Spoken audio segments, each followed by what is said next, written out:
So, hey guys, welcome to another episode of Seeds of Music. I'm here with Cody Digerolamo. I actually met this guy also at an open mic called Soapbox, and he was performing there with his band, and I was immediately just blown away. It was really like soulful music. Guy's got his guitar playing going on. He's got a great voice, and so that's why I wanted to bring him on today. How you doing, man?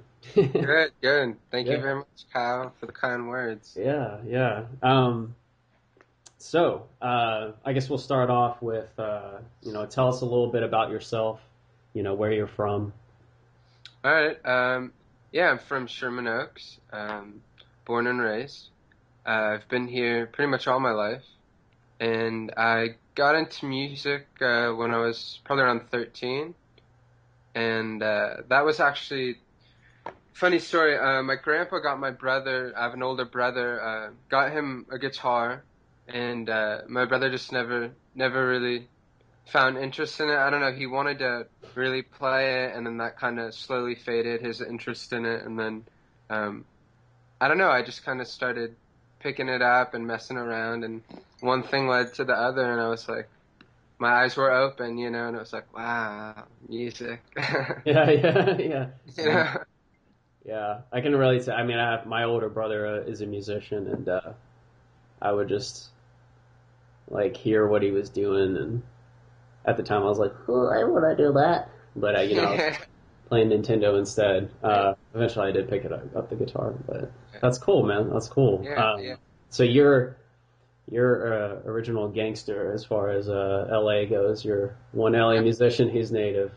Yes, How yes. does how does that feel? I mean, do you mostly do all the musicians are they from LA too, or is it mostly just a mix of different places?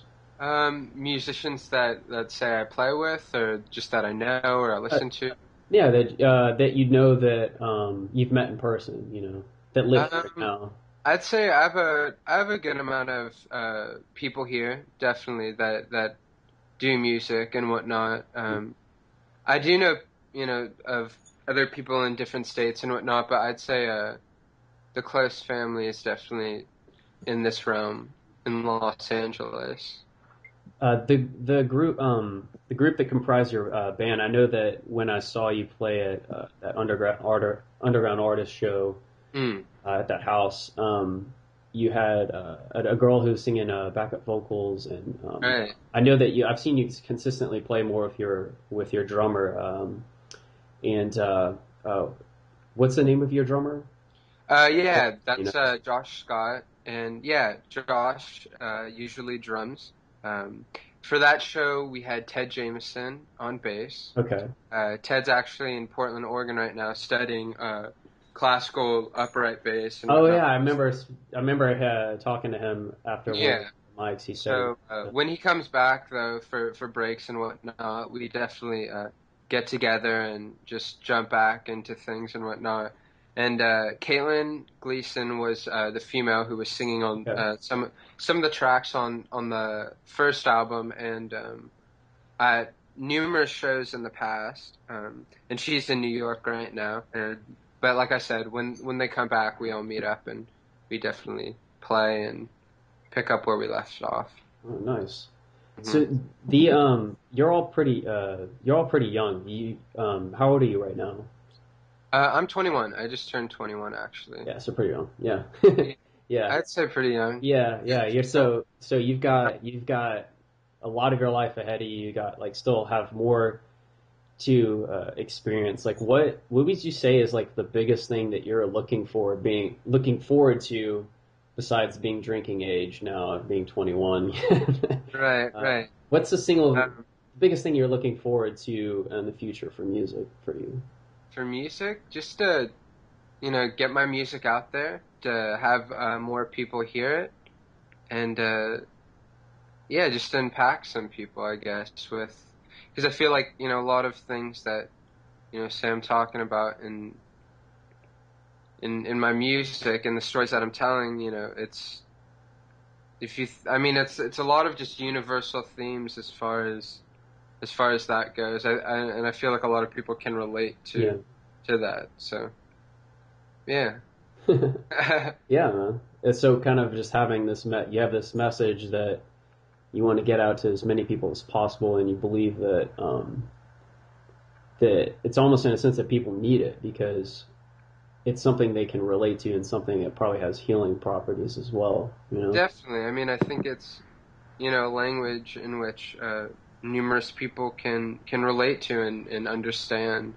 Um, I don't really think it's for a certain age range or this Yeah. or that. Or, so, Your music is has like a timeless quality to it because thanks, it man. seems like I'm getting vibes of, of the past, yet it still has like a fresh angle to it, and That's great to hear. yeah, and it's like it's kind of an elusive quality because it's hard I can't say that it's just like the way you're singing or um, I definitely the drum definitely I do like the way the drums work into it because there's this kind of slight like Ginger Baker thing going on with your drummer that I'm getting to where he doesn't hang around the snare too much, Right, right. which is cool. Uh, so I wonder, man, looking at the music that you've made so far, uh, how do you ever think about how different your music will sound in like 10 years? I have. I mean, I definitely have thought about that. It's interesting because I don't necessarily think that, um, as far as listening to music, I don't think I'm gonna like restrict myself, because I feel like right now I'm not even like restricting myself in the sense where it's like, oh, I won't listen to this or won't listen to Yeah, that. yeah. I like to just keep my options open and Okay. in that sense. So I don't know if I'm in that mindset, which I think I will be in 10 years from now still. Um, I think I think some interesting things could be on the way, definitely. So, so this like tell me more about like this mindset that you were just talking about. Like what exactly is that and how can like other musicians adapt that mindset for themselves? Right, right. Well, for this is a good example. A good friend of mine, actually, the my drummer, Josh, he showed me this band a while back, the Mars Volta. I don't know if you've heard of them. Oh yeah, yeah. Um, I heard it at the drive-in. No, I heard them first, and then they were like, "Oh yeah, that's some guys from at the drive-in before." right, right, right. Yeah, yeah, yeah. And so he showed me this band, and my initial reaction towards the music, I was very turned off. I just didn't Mm-hmm. really understand it. It Mm-hmm. wasn't coherent to my ears. Mm-hmm. Um, But I think, I don't know, that almost kind of attracted me to the music, so I almost wanted to challenge myself and at least find something that I did like in the music. Yeah. And I did that. He gave me an album, and I just would listen to this album on repeat. And it's crazy what happened because it was like a switch, and now they're like one of my favorite bands. Like I Yeah. love Yeah. Mars, so it's crazy how things work like that. But I don't think you should limit yourself in any way in the Yeah. sense where it's like, the first time you hear a song, it's like, oh no, like I'm never listening to that again because I don't know, even if you don't like, the voice or the instrumentation behind it, you might like the poetry, the message. Yeah. Yeah. There's always Yeah. something that I do believe you could take from any Okay. song. Yeah. I felt like that with Elliott Smith. When I Right. first listened, I was like, "What is it? This guy's voice? I don't know. It I was don't his know about it." voice. But then actually it continued to grow on me, and it's even embarrassing for me to admit this, but I remember. But this was when I was really young, so I'll give myself a pass. I mean, like eighth grade. I remember my brother playing a Beck song for me. It was that song "Beautiful Way" off of Right. Midnight Vultures, and I was like, at the time, I was like, "What is this crap?" And my brother was like, "It's like fuck Beck, man. Like, shut your mouth." And I was Yeah. like, "Whatever, man. I'm gonna go skateboard or whatever, Right. whatever I was doing at the time." And now I'm a huge Beck I fan, love Beck. a Beck's one of my favorites. huge Beck fan, and so it just kind of goes to show you just some things will be phases, and some things will be more in line with probably like your personal musical aura or your in sound that you have inside, and Right. those musicians will resonate more, and it takes just maturity to eventually get into that. That's cool though, man. What And I I'm think curious. Oh, I I'm think sorry. it's also almost like more rewarding in a sense, Hmm. because it's not like instant gratification. It's not like, oh, you listen to a song and the first time it, turns you on, Yeah. it's almost more rewarding when you have to challenge yourself, you know? Yeah, I'd say so. Yeah. It's an interesting little concept though. It's weird how it works. Well, definitely, instant gratification is an enemy to personal growth, like in any shape, or form. So that's probably a really empowering, way to look at things when you think Right. about it that. I'm really curious though. What was it? Mars Volta album? What was the what was the one thing that you thought that you listen to now that, like, looking back, you're like, I can't believe I listened to this now? Is it that album, or like you're most surprised that your taste have changed so much that now you're listening to it? Meaning like what turned me off about it, or what do you mean exactly? Um, like thinking about how you were when you're young and what your tastes were, and how, if is there any like album or any song that you love now that if you look back like, I don't know, 5, 6 years ago, you would have never thought that you'd be into that song, but you are? Would that be that Mars Volta song, or is there? Oh yeah, man. I mean, a bunch of stuff on their records. Oh yeah. Um, Also,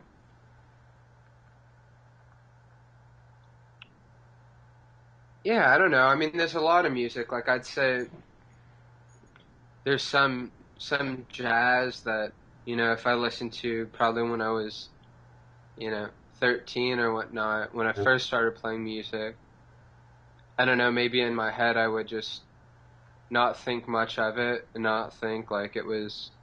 I don't know. It's weird because like I say I'm 13 and I'm listening to Ray Charles or something. I don't know if necessarily it would have attracted my ear and be like ear candy in that sense. Hmm.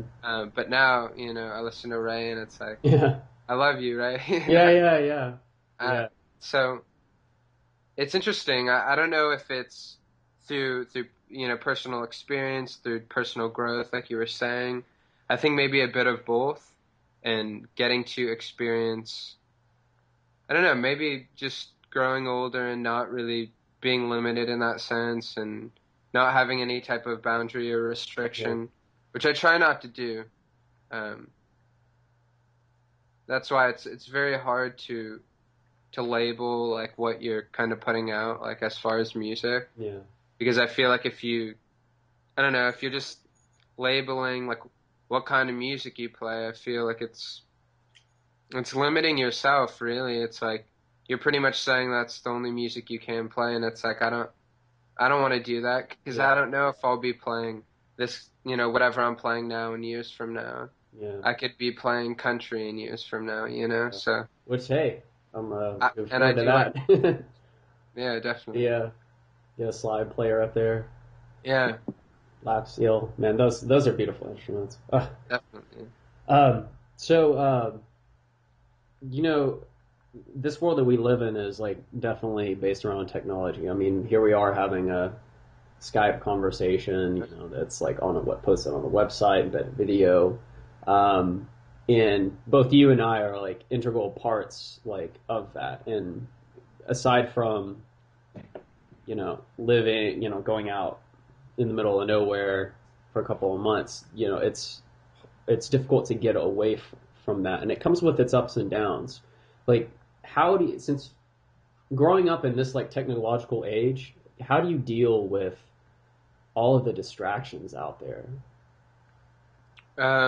As far as like internet and just, Internet, like television, all the media entertainment, things that are meant to be passively consumed, you know? mm, right. Uh, Um,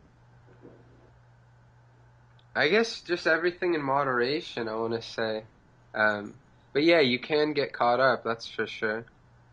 I think if you're grounded though, and you just stay on your path, as far as, your passion and your dream and what you want to do, and just keep putting stuff out, and not really buying into, what anyone else is really saying, about, that craft, or even about themselves. I don't know, I feel like you just need to kind of do you and keep on doing you and keep putting things out. And I feel like if you're persistent in that, you won't really stray into the whole gossip and social media and what is she saying, what is he saying type of thing. So Yeah, getting into political fights over social media. right, Yeah. right. It's like Yeah. that's not gonna prove anything. You Yeah. know where you stand, and Yeah. there's no need in So maybe trying to change it's someone's mind. so maybe it's just like having like crystal clear clarity about what you're going for, and Right. then just working on yourself on a day-to-day basis, Definitely, Yeah. Okay. always, Yeah. always. And I feel like if you do that, I mean, it's like you're staying grounded in yourself, and I don't really think your mind will wander too far because you'll be focused.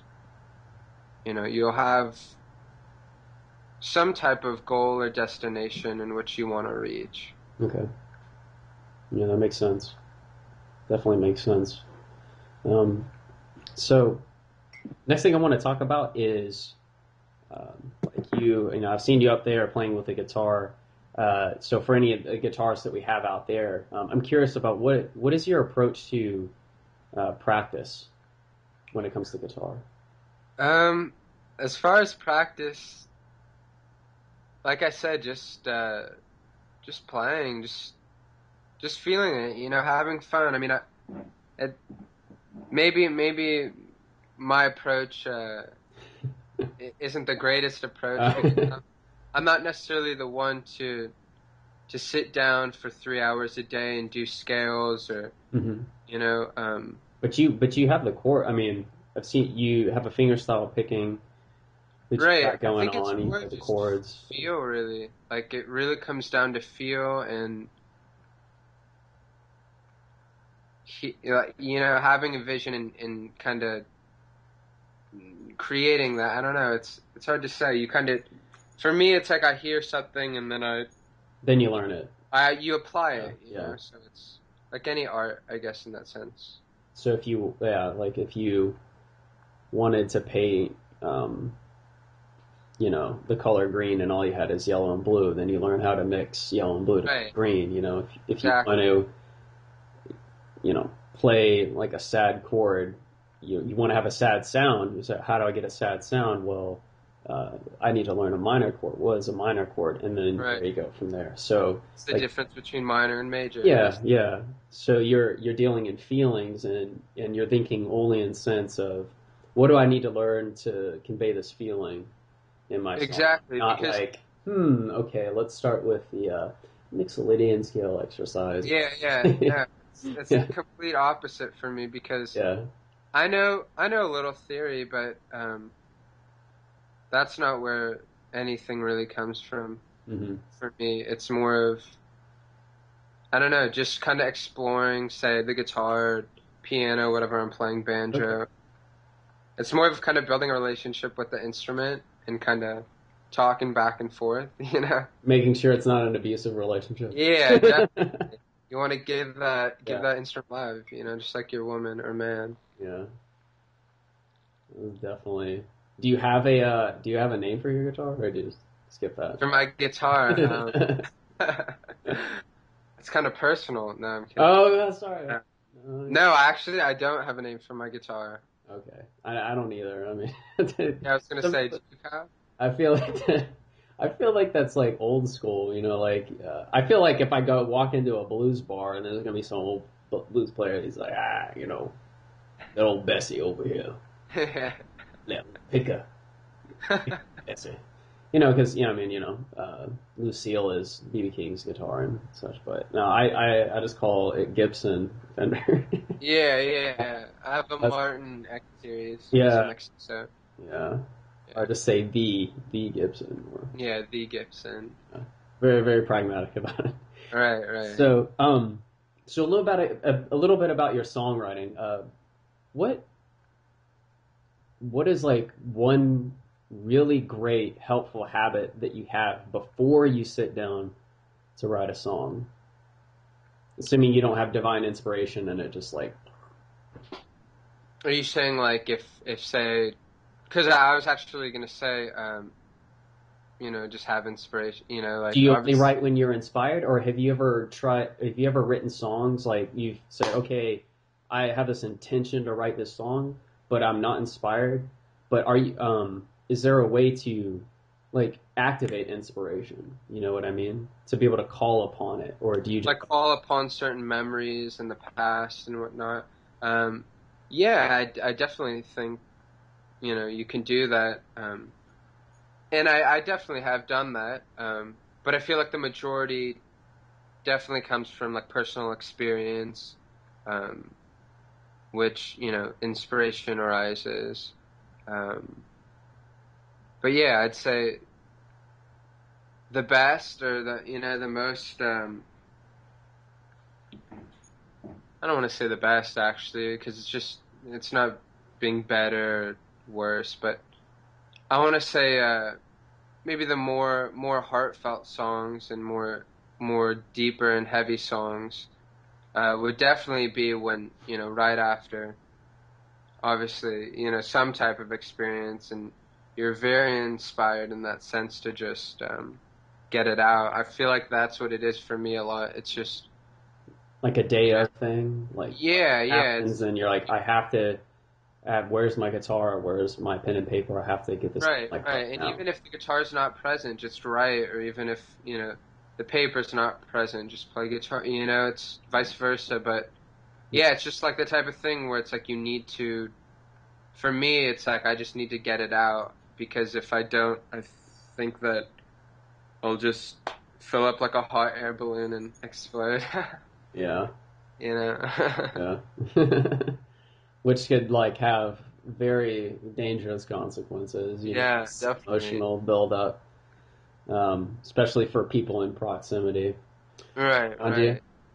right. Yeah, so that's cool. So it's just this idea of, maybe you're working more off of like immediate experiences where you have to kind of take that and put it into some other form so that it doesn't overtake you. You know, all the emotion Right. doesn't overtake But you. like what you said, it's like even if you experience something and you don't write something for 2 months because you're digesting it, Yeah, 2 months later, then it's like you're not necessarily gonna forget about what happened 2 months prior, yeah. and then it comes out in one way or another. That's how it's been for me, definitely. But I try not to never, I don't know, I don't like just sitting down and I'm gonna write a song, Yeah, It's definitely through feeling of some sort, some emotion in which, you know, you gotta put it down. gotta get it out. Yeah. So, bloop, got me a copy of this, courtesy of Cody. Oh, hey, there. Ah, yours is shiny. You should keep that. Yeah, that's yeah, you should keep that in like 20 years. Then it'll go for big, man. I opened mine though. Uh, So, so let's talk a little bit about this album. Like what? If you could say there was like, was there any like primary emotion that this or theme that this album is based around? um, that's that's funny because we were kind of just talking about this, but yeah, I mean, this album is really supposed to be listened to from front to back, from start to finish. Um, there are numerous songs on the album that kind of flow into each other, so it's really supposed to, in a sense, flow like any story, from chapter to chapter. Um, as far as like mood and whatnot, I feel like each song has a different mood. Um, each song is definitely telling some story, whether that be about, a relationship, any type of relationship, um, certain affairs, worldly affairs, thoughts that are just kind of stirring in my mind. But yeah, I don't know. I don't really know if I'd say there's just one mood for the album because I feel like it kind of goes all over the place.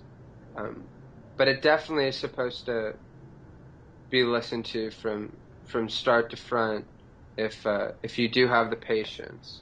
You know, Which, yes, yes, I did, Cody. awesome. It's from start to finish, and Thanks, Kyle. a song like what theme into Mexico, like what? I know that you created the video for that, so is Yeah, that the single or of the album? yeah, I guess you Okay, could say that was the single okay, for Word Color. okay. Um, yeah, we actually did a music video for that. That was directed by a good friend of mine, Jacob Potkin. Which we'll have the link below, so you guys can check Definitely, that out. definitely. Yeah, Jacob's great. Um, but yeah, that was a really fun shoot as well. That was kind of like the first music video I had ever done, and we had a lot of fun. We had a lot of fun. Um, but yeah, I guess you could say that definitely definitely would be probably the single on this album.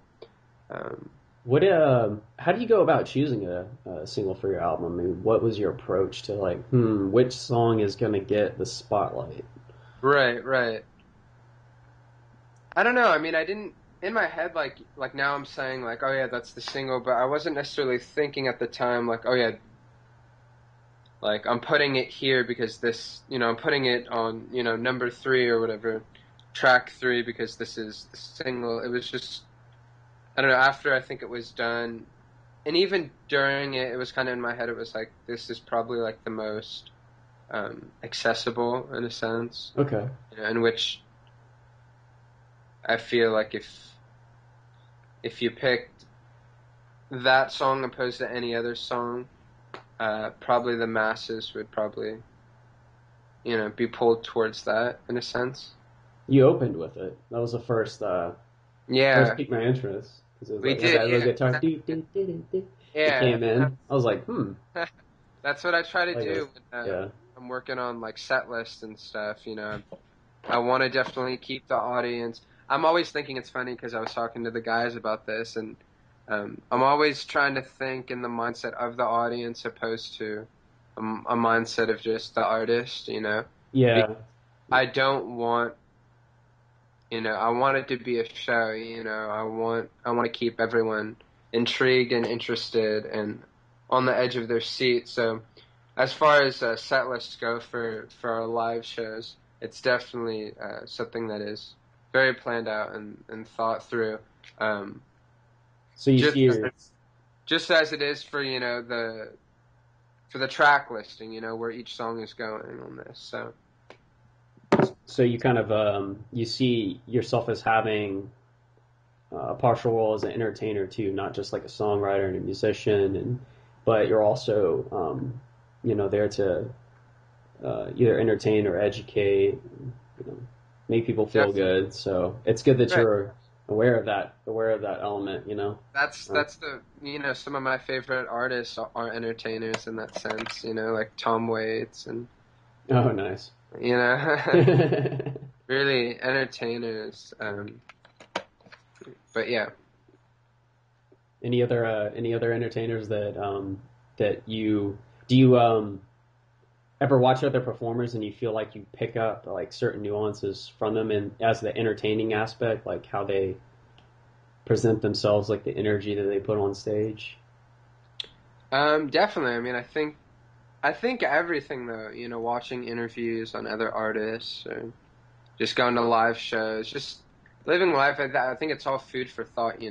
Hmm. Uh, but when it comes down to performing and being on that stage, I feel like it's very natural for me just to feel at home in that sense and just to kind of immerse myself where I am and I don't know, it really just it feels right. Are there So any specific artists that have influenced you more than others? Definitely, yeah. I'm a big fan of Neil Young. I knew it. Yeah, I I was love. thinking that name. um, yeah, that's probably one of my biggest. But like I said, also I mean I love Johnny Cash, love Ray Charles. Mhm. Um, it's hard to pinpoint, you know. Yeah. Well, I that's like all music, man. I don't know. Yeah. well. There you go, man. I'm just trying to think in my head if Yeah, yeah, yeah. Well, nothing's really happening because I just yeah I like a lot of things I hear and I feel you know of course like I love you know Dylan Bob Dylan mhm. and I've actually recently been listening to a lot of Rodriguez. Love Rodriguez. If you haven't heard of him, you should definitely check him out. Just what's his? It's just Rodriguez. Yeah, Okay. Is he yeah. like what kind of music is what instruments does he play? What's the instrumentation? I'd say it was played. You know, the majority would definitely be acoustic guitar. Okay. Uh, but yeah, I mean, people were kind of relating him to Bob Dylan back in the day and whatnot. But he never really got too much recognition here in the States. Okay. So But he's yeah, from is he from Britain or something? Or I don't know where he's from exactly. But I know well, that his his last music. name's Rodriguez. Obviously, he's from Britain. Yeah. I don't know. I mean, yeah. Uh, His if he's music from did blow South. up in South Africa, though. I do know that. Okay. But yeah, I'll have to show you him. I don't know too much like about him regarding like you know where he grew up and this and that, but his music's great. That's for sure. Yeah. Well, that's all that matters, I guess, in the end. You know. Yeah, Right. definitely. I mean, I feel like also with artists and musicians, kind of get into bands for you know a certain amount of time, and you really get into this band. You take a lot from that, and then you kind of move on. You know, you keep trekking Yeah. down the road, and you meet people along the way, almost. The road metaphor. I like that. The road Yeah. metaphor. I know. It's like I like that. That was good. That was Nice. good. Yeah. Yeah. Yeah. Well, let's put a It's highlight on true. it. You know, you just keep walking down, and you just get inspired by not even musicians, man. Like anything, Yeah. really. Yeah. Just like this, you know, talking to Yeah. someone. You know, this isn't, you know, it's all food for thought. You know. It's all part of the process of growing and whatever you're pursuing. I mean, whether you're Right. Really. watching it, whether you're Knowledge is power, you know, I mean, my mom always said that to me, and she still says that. And it's true. Knowledge is power. So if you know, and I think the best type of learning is you know through personal experience and just life and living and being out um, hands on. You know, so in that sense, yeah, that's the greatest of knowledge. I think. Not saying that you know we shouldn't be reading books, oh, but you know, yeah, yeah, yeah. Yeah, well, the knowledge is books are fascinating because that's someone speaking to you through time. right, So it is still a transfer of knowledge, and if you're open, I think when you read a book, that's an experience, man. Like you can have like a borderline religious experience when you read a book where someone speaks to you in just the right way that works for you. right, You right. know? It's just like music, you know. It's like it's that language in which you know you can relate to, you understand. Yeah, and that's like just incredible. I mean, even when you have like a symphony orchestra uh, doing like renditions of old classical songs, I mean, those were written down and then recorded. You know, they played it and they recorded it, so it went across like hundreds of years on paper, time traveled, Hmm. and then was performed by all these people in modern times, and then recorded, and then that recording goes Right, even further. right. So it's like it's Passed just down, passed down. yeah, it's Yeah. ideas, knowledge, time traveling, really fascinating. Hmm. Uh, but yeah, I'm a bit of a nerd, so so I have to think in that way. Me too, me Uh, too. so let's talk about your next album that you're already working. Yeah, I have a new EP coming out pretty soon actually, in about Okay. 2 weeks I'd say. It's coming out on the 24th. That this is going to be an EP, so this is a 4-song EP. Okay. To kind of just show what I've been working on and this and that.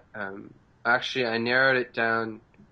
I picked it came out to being 4 songs, but I was choosing from a list of like 25. So that was definitely difficult because you want to just record a double-sided CD. You want all Oh this, yeah. you know. That's spoon But feed them, man. You gotta trickle release it so that people right, have yeah, the time to absorb. Because if they're great songs, man, I mean, some people. I mean, maybe I'm just speaking for myself, but I mean, I'll listen to this. I'll find a song and I'll kill it, man. I'll run right, into the ground. I'm like the radio, but for myself. Even though I hate right. the radio does that, like I do it to myself and I love it. So You just listen to it and listen to it. yeah, man, just like No, definitely, yeah. So I mean, that was a little challenging to kind okay, of narrow it down to 4 songs. Um, but yeah, I wanted to do that just to I don't know, make it a little more because I feel like now with like we were talking about with just all this social media and just I feel like it's all about instant gratification in that sense. yeah, It's so fast. It's now, now, now. yeah, Um, so I don't know. I thought that this would hopefully maybe fly over better. Maybe get a better response in the sense that it's only 4 songs. It's not a full length album. You yeah. know, this EP is also kind of meant to be listened to from start to finish. Like a story, or if you want to call this one just a chapter, since it's 4 songs. But it doesn't necessarily have to be. Listen to it as as you will. But yeah, I'm really stoked about this EP. This one's called "Speaking in the Form of Tango." And I recorded this actually with a good friend of mine, Matt Cronish, who's in a band called Infantry. They actually recently went on tour with Neil Young, and I saw them at the Hollywood Bowl, so that was really awesome. So if you guys do not know of Infantry, please look them up. They're great. Okay, all right. And he produced the whole album, and I laid down all the parts. How did you We meet him? What's up? How did you meet him? I've known Matt all my life actually. Oh, Good okay, family friend, yeah. So okay. we go way back, but yeah, he's a great guy, and you'll hear a lot of cool things on this EP. A lot of branching out from Word Color in the sense that we have some looping that we do in this EP. We have some saxophone. We have some background vocals by the lovely Miss Talented Gail Young and her daughter Aaliyah Young on a track that I'm actually going to be releasing today. That track's called Curtains Down, and Andy and Graffia played saxophone on that song, and I'm trying to think what else. Yeah, we just got a lot of cool things going on. A lot of groovy tones, and I'm really excited to put it out and to show everyone. I heard that you did a song where I saw you had a loop pedal up there. So I'm wondering, was that from? That's it going to be Um, on the. it could be, yeah. This I is mean, that he did. sweet noise. I think it was maybe, or no, Oh, no. no, that's another one. That's another one. Yeah, I've actually been in the past couple of months definitely getting into where is it? I actually have. Oh yeah, it's down there. Can you Yeah, show us it? Can you show us? yeah, definitely, yeah. Been getting into looping whatever I could get my hands on. So this is my loop station. Nice, nice. Um, Yeah, this is actually where all the music goes down too. You can't really see too much, but we got a Oh, keyboard. is this the so you use your this is your studio where you just kind of flesh out ideas, or do you rehearse a Yeah, lot? I mean, this is actually my pop's office. This is where he does his work, but he Okay. so generously is letting me kind of take over half of it. Thanks, Dad. You're the Yeah, thank best. you, Father. Send him a thank you I love card. you. Thank you for letting me do what I love. Yeah, and we have a bunch of amps here and mics, and got a couple guitars, Yeah. basses. Um, but yeah, this is where it all goes down. And yeah, I was actually in here yesterday with a couple friends, and we were just going at it. So it was fun. It Nice. was Have that fun. community vibe. So Yeah. just real quick, got like two more questions. You mentioned that for this new album, speaking in the form of tango, that you've really starting to branch out and from the previous album, word color. Like what is important for you to do? What do you think it's important to do in order to make sure that your music grows and branches out so that one album represents like a step forward rather than a step to the side, or a Right, step right. back? I think it kind of all falls back on what we were talking about earlier with not really limiting yourself and not having any type of boundary in which, you know, I play rock music, or, it's like, because, I don't know, you don't, I mean, me personally, like, I don't want to say I play this or that because that's limiting yourself, don't limit yourself to one genre of music. Um, but then I know it is hard because, there will come a point in which people be like, oh, well, what kind of music you play, That which inevitable is done question. numerous times. Yeah. What kind of music do you play? What's it sound like? And it's like, well, yeah, Yeah. I love acoustic guitar, but I love bass, and I don't know. There's a lot of, I don't know. It's weird talking about what kind of music you play, Kyle. I'm sure you know. Yeah.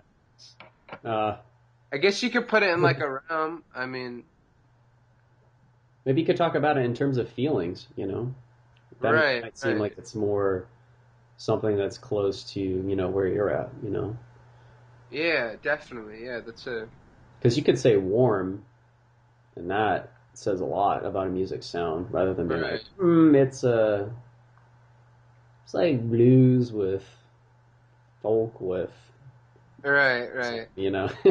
No, definitely. Hey, I'm there with you. I feel like if I did say that to someone, though, yes, it's a very warm sound. They would probably want to know more about that Yeah, warm. yeah, yeah, yeah. I guess you do Because have to people elaborate. people want to be able to relate it to something else they already know in that sense. Because they don't, yeah, because if they haven't been exposed to it, then they have to synthesize it from their own past experiences. So Right, right, I guess right. it's, I guess we're all screwed in that conversation no matter what. We're just gonna have to be like, it's blah blah blah, and Definitely. I then mean, say, check it I out. think Here's the the coolest genre I've ever gotten was from Jason, and he said that it sounds like psychedelic disco jazz to him, and psychedelic disco. I thought that was pretty fucking awesome. So I'm So thinking Piper at the Gates of Dawn mixed with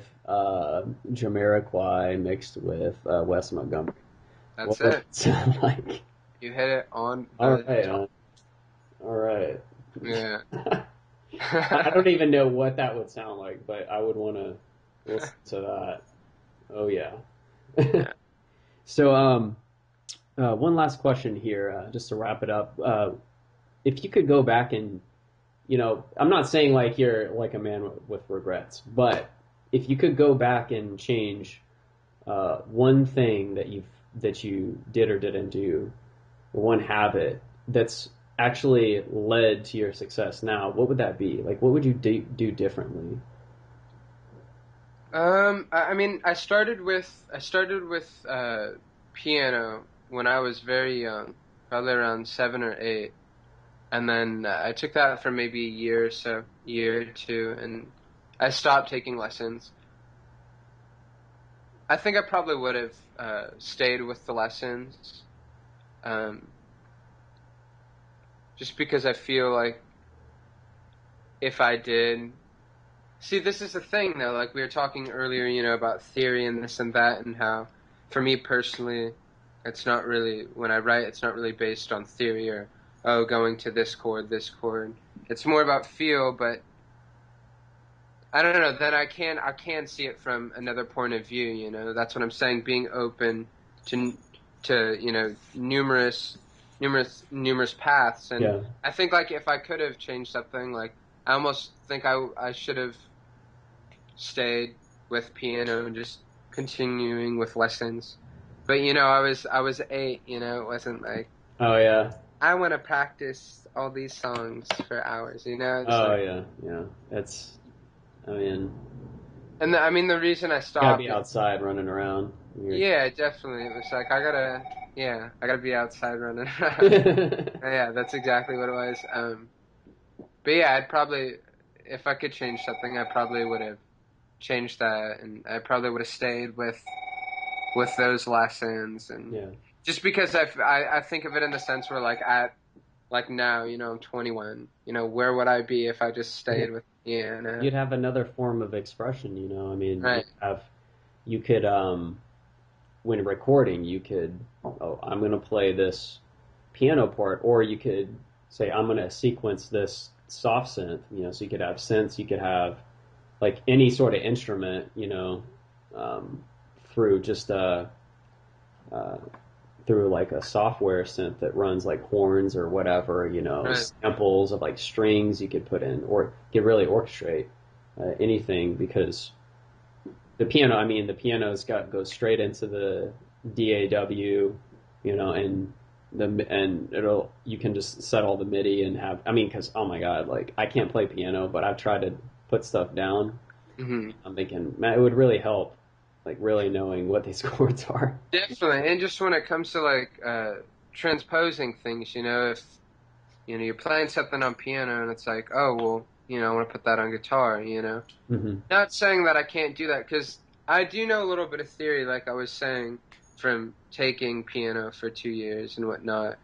Um, but I think, if I stayed with it, it'd probably be much more easier to on the spot transpose and read. Yeah.